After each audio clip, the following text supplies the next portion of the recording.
صبر کر لیجیے. آپ اپنی زندگی کا کچھ کمائی اپنے باپ کے ہاتھوں میں لا کر کے دے دیجیے.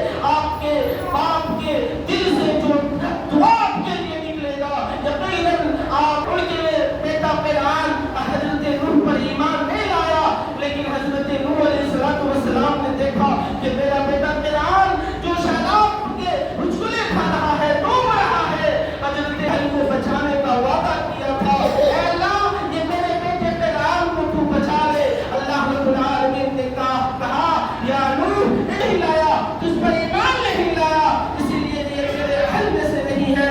حضرت نوح علیہ السلام نے جیسے ہی باپ اور بیٹے کے درمیان گفتگو ہو رہی تھی باپ حضرت نوح علیہ السلام بیٹے سے کہا کہ اے بیٹا آ جاؤ میرے کشتی میں سوار ہو جاؤ.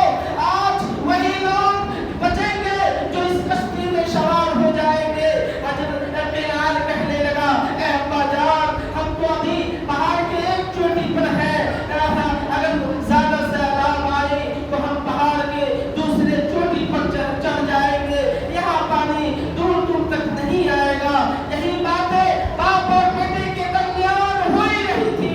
اللہ رب العالمین کی طرف سے سیلاب کا اتنا بڑا طوفان آیا کہ بیٹا فرعون کو اس پانی